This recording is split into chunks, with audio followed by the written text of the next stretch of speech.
chez nous. L'héritage de votre tante est constitué presque intégralement de titres. Et elle vous en a légué la moitié. La somme est importante. Dans un mois, nous pourrons vous en donner la valeur exacte. Mais de cette moitié, vous ne pourrez toucher que les intérêts. Les titres eux-mêmes sont à vos enfants. 4, si je ne me trompe. Qui ne pourront en prendre possession qu'à leur majorité, c'est-à-dire à 21 ans. Évidemment, dès que chacun sera entré en possession des titres, vous n'en toucherez plus les intérêts. La deuxième moitié est divisée en 3 parties. La première ira à votre sœur Coralie pour payer sa maison de retraite. Cette somme, après, vous reviendra. Les 2 autres parts vont à vos sœurs de Lima. Mais elles sont mortes, monsieur. Je vous crois volontiers, madame. Ces parts vous reviendront donc en totalité. Mais pour l'instant, je n'en ai pas la preuve. Et il nous faudra attendre combien de temps? Ça ne dépend pas de moi, madame. Mais si tout va bien, dans 3 ou 4 mois, nous devrions être fixés. 4 mois? Si tout va bien. Et pouvez-vous me donner un ordre de grandeur de l'héritage? Pour l'ensemble, je dirais qu'il représente au bas mot une valeur en titre de 160 000 francs. Mais tout ça vous sera confirmé dans un mois. Ah, j'allais oublier. Vous avez aussi les meubles qu'il faudra au plus vite débarrasser de l'appartement, car votre tante y était en location. Bien sûr. Merci. Au revoir, maître. Au revoir, madame. Merci. Je ne comprends pas pour tes sœurs. Je ne comprends pas. Tout le monde sait qu'elles sont mortes. Alors pourquoi attendre 4 mois? Il veut la preuve. Un papier le certifiant. Alors il va falloir que j'aille à Lima, alors. C'est où Lima, papa? C'est loin? C'est au Pérou. C'est la capitale du Pérou. Tu nous fais voir où c'est? Alors allez vous coucher. Votre mère et moi avons à parler. Allez. On est riche ou on n'est pas riche? Oui, maman. Allez dormir ou je me fâche. Allez. Bonne nuit. Bonne nuit, bonne nuit, bonne nuit. Bonne nuit, chérie. Lucie, explique-moi tout calmement à nouveau que je comprenne bien. Sans compter que tu ne m'as rien dit pour les meubles.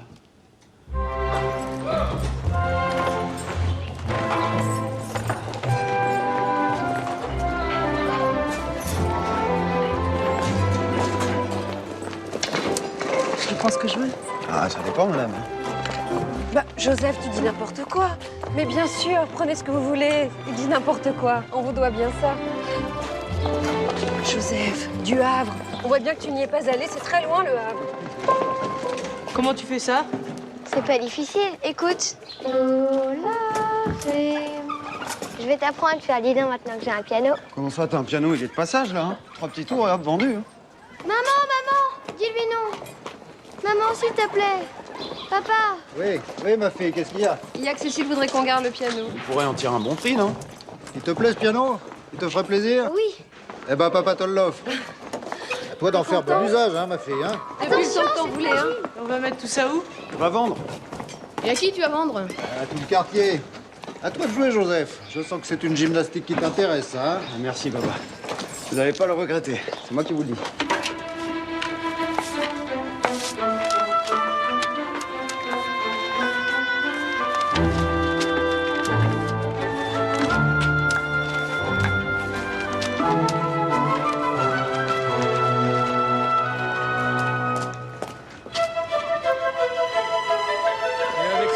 Voici, madame. Monsieur?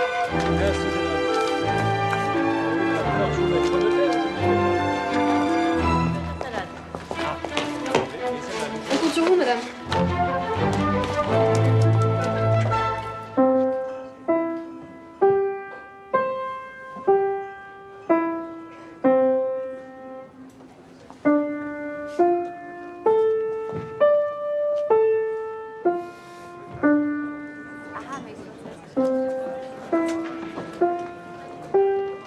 Bon, eh ben, puisque personne ne veut de ce guéridon, je vous propose à présent cette magnifique statue du XVIIIe siècle en régule, auquel je joins cette magnifique poupée de vitrine.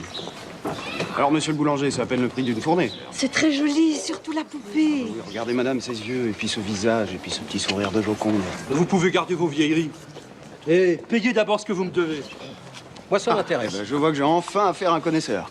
Pas de regret du côté de la boulangerie? Non? Eh ben, félicitations, monsieur, ces objets sont à vous. Merci. Le jour où tu m'écouteras, ou simplement le jour où tu voudras me faire plaisir. Monsieur le boulanger!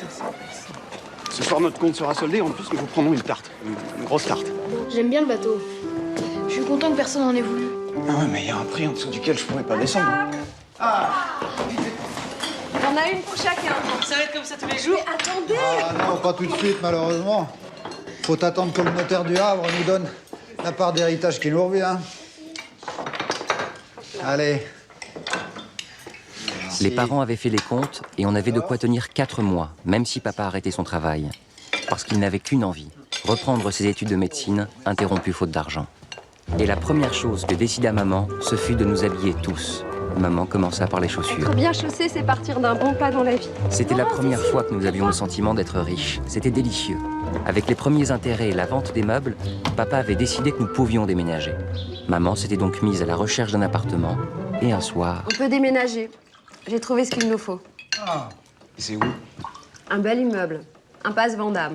Ah non, jamais je n'irai vivre dans une impasse. Une impasse, un cul-de-sac. Quand bien même on m'offrirait tout l'immeuble, je ne me laisserai pas faire, Lucie. On ne peut forcer personne à habiter un cul-de-sac. Tu as raison, Raymond. Oui, mais enfin, Lucie, c'est insensé. Je ne demande pourtant pas grand-chose. Alors je compte sur toi pour nous trouver un endroit décent. Mais pas une impasse, on va pas vivre dans une impasse.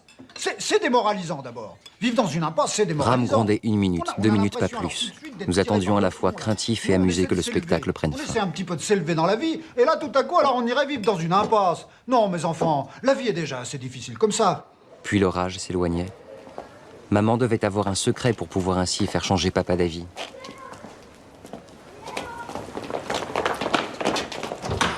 Voilà, c'est ici.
C'est très agréable, hein, sans aucun doute.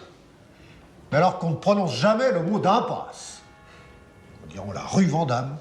Oui, papa.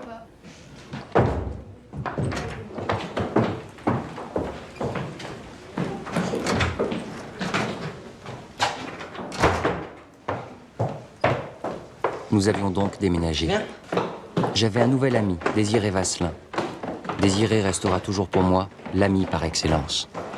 T'as été malade? Pourquoi tu me dis ça? Parce que t'es plus grand, beaucoup plus grand que moi. Ouais, mais ça, c'est parce que j'ai redoublé 2 fois. C'est bête, enfin, je veux dire, ça peut se rattraper. Mais je cherche pas, je suis un mauvais élève, c'est tout. Tu ne travailles pas? Non. Mais qu'est-ce qui t'intéresse alors? Des choses. Quoi comme chose? Des choses qu'à ton âge, on peut pas comprendre. Bon courage. On fait la course?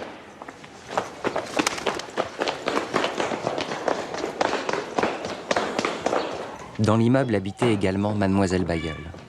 C'est elle qui donna les premières leçons de piano à Cécile.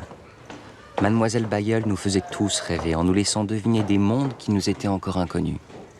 Peut-être étaient-ce ceux auxquels faisait allusion Désiré.